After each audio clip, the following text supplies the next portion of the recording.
I have a large family. I'm a single mom. And every single one of us mattered in my family.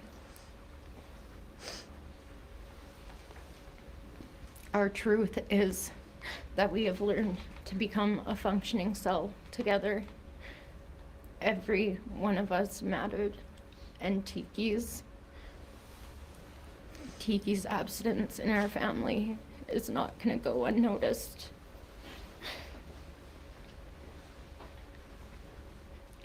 We now have to figure out how to live life without her. And there's just nothing and no one that can fill that gap. This community still struggling to deal with one of the worst mass shootings in Canadian history. The 8 people who have been killed, all have now been identified, with the RCMP releasing the names earlier this afternoon.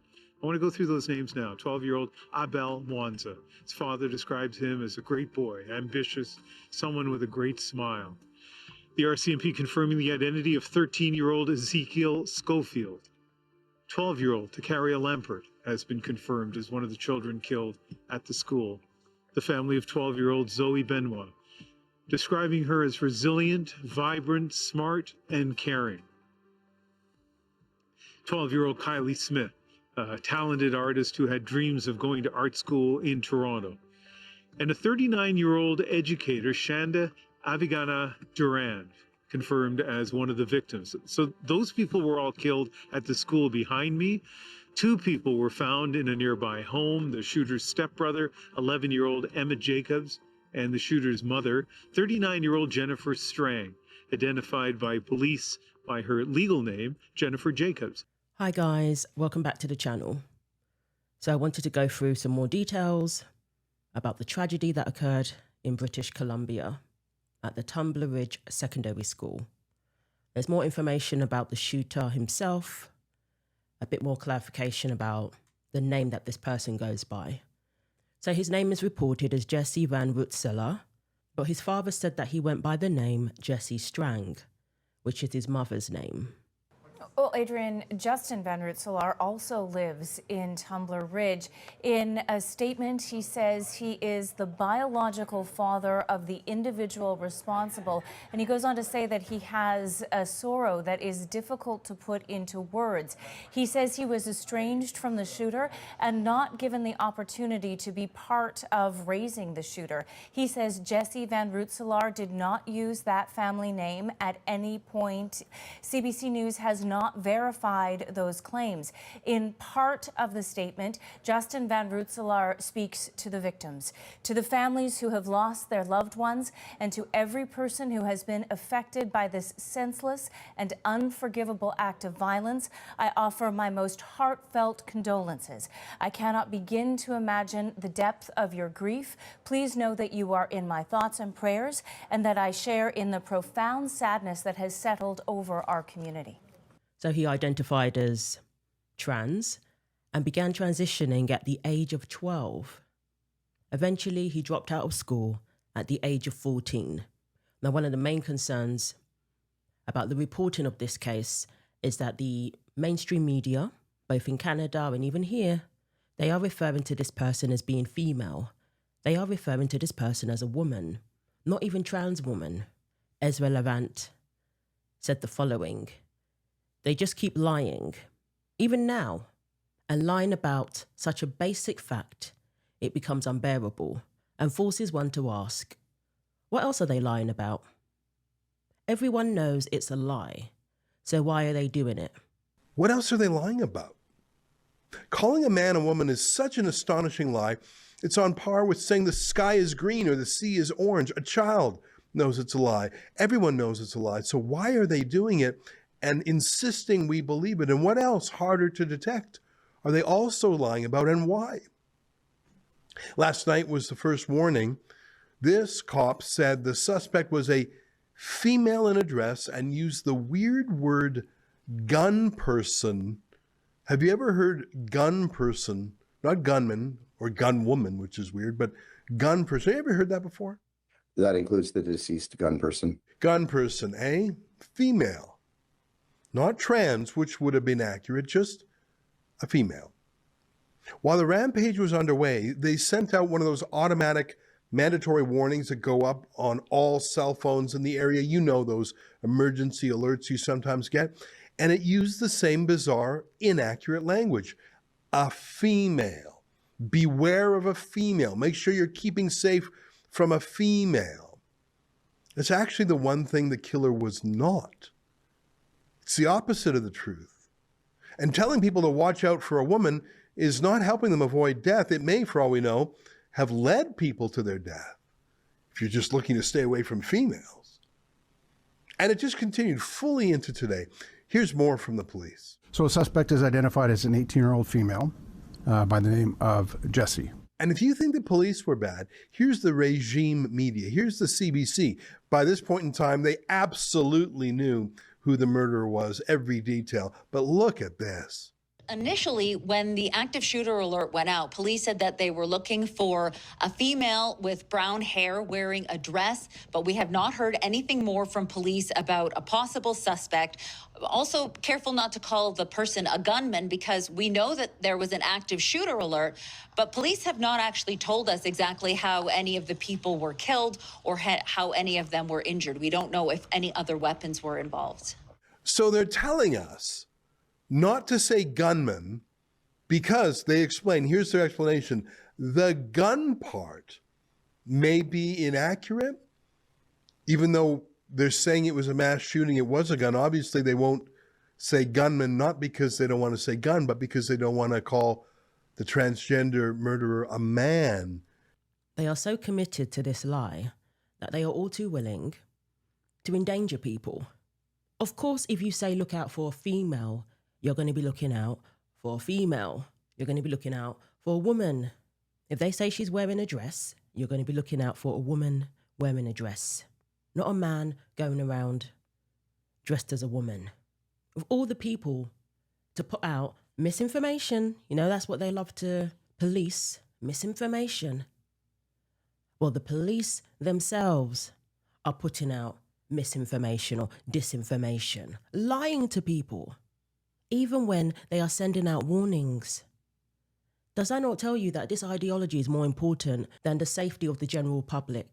This ideology trumps the safety of people, as far as I'm concerned, because why would you send out a warning that isn't even accurate? Like I said, the most basic description of an individual is whether they're male or female. That's the first thing that is asked when you're trying to get a description of somebody. This is so basic, and they can't even get that right because they're willing to make fools of themselves to protect the ideology. They're willing to lie to people and endanger people, potentially, in order to protect the ideology. They couldn't even say it's a transgender person. They couldn't even say that. It lets you know where their priorities lie, and that is very disturbing indeed. And it's been revealed that the killer in this case actually tried to kill members of his family before and has a history of mental health issues. A neighbour told the Telegraph, a neighbour who lives a few houses down from Jesse Strang, she told the Telegraph that a couple of years back, he lit their house on fire because he was trying to kill his own family. It almost completely burnt down. He was just sitting out in the front when the fire trucks arrived. And this neighbour, she provided her name as Melanie. She said it destroyed most of the inside of the wooden plank home. And she said that the incident was dismissed later by the police. Authorities have not yet confirmed the incident. The troubled teenager had a history of mental health issues and was struggling to transition to a female.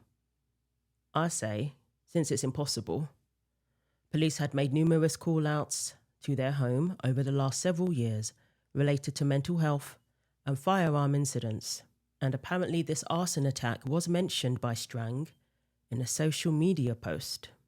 The Telegraph have confirmed that they have seen this post, and apparently he said he did it under the influence of psychedelic mushrooms. So all of these red flags, this person had committed crimes previously and wasn't locked up, not even in a mental institution. So the gunman, thank you Telegraph for describing this person accurately, the gunman had discussed using illegal hallucinogens several times online. October 28, 2023, he wrote, "I went crazy and burnt my house down the second time trying shrooms, but still have the desire to try alternatives." This is a screenshot that they provided of the post. He said he had a complete break from reality and did a lot of irrational things. I felt like I was dreaming. Many consequences ensued. Now, I'll be very curious to see the toxicology results. If they do all of these tests, if it's possible to ascertain, whether he was on drugs at the time. A student who witnessed the mass shooting told the Telegraph that he believed the shooter had headed to Tumber Ridge Secondary School to target his other siblings, two of whom attended the school. You said your other son was in the wood shop area and barricaded? Mechanics class, Sorry, yeah. the mechanics class. And is it Yeah, true that he was hiding with the shooter's sibling? That was, you must have heard my wife in the background. It was my daughter, Okay. my middle daughter. She's grade 9. Oh my gosh. And so the shooter had shot his mother, had shot one of the middle sons. His name was at home. Mm. Oh. And then went down to the high school and was looking for his other siblings, which he didn't find them. But yeah, he was hiding in the same closet as my middle daughter. Oh my gosh. And Yeah. how is she? How are your other kids doing? Well, through the whole process, they got SWAT team was there and they started pulling kids out of each classroom, and they handled that well. And then we had to all gather in the community center and we had to all check in, and we waited there for about an hour, maybe an hour and a half in total. They got us pizza and they got food and stuff, and our kids were handling it well. And then once we got home, it was reality sunk in with my daughter, and she just cried for half an hour or better. You're the middle daughter who was The hiding. middle daughter that was hiding in the closet, yeah. Ugh. They both hid from the gunman, obviously terrified about what was ensuing. His siblings attended that school, so that could very well be evidence of a motive. Very, very sad indeed. But none of the victims inside the school were related to the gunman, and the names of these victims have now been confirmed. And Melanie, the neighbour, believes what many of us believe, that the shooting could have been prevented if Strang's mental health issues had been addressed earlier. The fire should never have been dismissed by police. She said this could have been avoided if there was proper mental health care, citing the lack of accessible facilities in the north of British Columbia. People are crying for help all around here. Another neighbour, Neil Smith, he said nothing like this should have ever happened here. This is a place where my kids play on the street all day. We know everybody here, because this is a small town we're talking about. Cheryl Crawford, who was handing out food and teddy bears to grieving locals in the community centre, described the events as unreal, heartbreaking. It should never have happened, but it did. The toughest part is that someone in this community could do such a thing. So these are the guns in the home of Jesse Strang, and it's believed that these weapons belong to his mother because she posted about taking them out for target practice. Now, this is a safe. It does look like they are kept in a safe. I believe by law they do have to be stored in a secure way. You can only assume that he got hold of one of these weapons, but we don't know for sure. Some people in Tumber Ridge, Adrian, had been worried for years about firearms in the house where the shooter's mother and stepbrother were killed.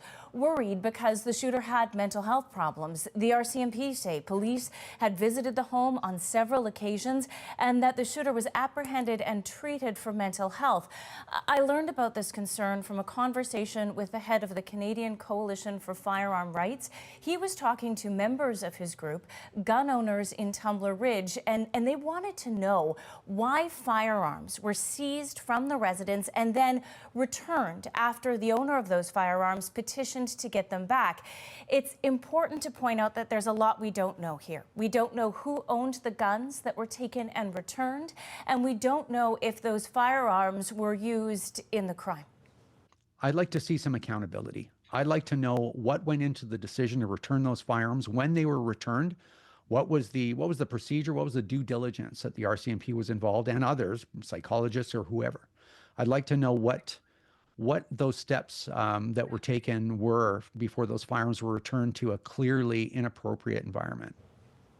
Earlier today on Power and Politics, the RCMP said records related to those guns, why they were taken away and why they were given back, are sealed. And that's what I believe should be the priority, should be one of the priorities, is having a discussion about how this can be prevented. But I don't think that conversation is going to come. It's not going to be an honest conversation, at least, because they can't even establish that this person was male. This was an 18-year-old man. They can't even say that. Even when it comes to warning people, when it's still believed that the person is at large, sending out warnings with lies. The Prime Minister of Canada, people were reminding me of this, has a transgender child. Apparently had treatment, quote unquote, at Tavistock, the now condemned clinic that mutilated many children, chemically castrated children. He has an agenda, he has his priorities, which is to keep this ideology alive. And obviously it is written into law, it's a protected class. Maybe that's why the police are afraid to say who this person truly was, because they don't want to be, breaking the law. So let's go back to focusing on the victims. And this is a father of one of the victims speaking out. Can you describe yesterday? I mean, she just went to school like any other day, right? Yeah, I let her off. I let her go to school with her brother Ethan in the morning, and I had soaked in that moment watching them walk in the door together for whatever reason, and I didn't know it would be the last time they'd go to school together. But when did you learn something had happened, or how did this come to you? Ethan had called about 3:05 after he had text messaged saying, "I love you." And he called and said that he was in a utility room and that he was hiding and he didn't know where Kylie was. Sorry, can I just say something? I just want to touch on this. Like, I see How old is he? Sorry. He's 15. Okay, but sorry, when I open social media, I'm seeing lots of stuff about the shooter. I'm seeing the ideology stuff, and I don't think any of that matters when there's 9 other souls that were lost that day, like 7 kids and 2 adults, and we need to put their pictures up on social media. Like, there's a hero named Maddie Levesque who did CPR on my daughter for 45 minutes, and she was the one who came and told us 9 hours later that our daughter had passed because the police hadn't said anything to us. Like, these are the heroes. You want to put someone's picture up on the news, put Maddie's picture up, put my daughter's picture up, and Takaria and Abel and Ezekiel and Maya, who's still fighting for her life. Put all their pictures up. Let's stop giving this psychopath the recognition, because these kids were lost before they got to become teenagers. So let's put their pictures up, please, and remember them, not this murderer. A couple of dozen people were injured as well. We don't know the severity of these injuries. I'm sure obviously they vary. So we're praying for their recovery as well, speedy recovery for all of those who have been injured as well. So that should be the focus, the victims, the heroes in this story, and the ideology and the pronouns that is based on a lie should never be the priority. So let me know what you think. Thanks for watching. Like, comment, and subscribe. Take care of yourselves, and God willing, I will see you in the next video.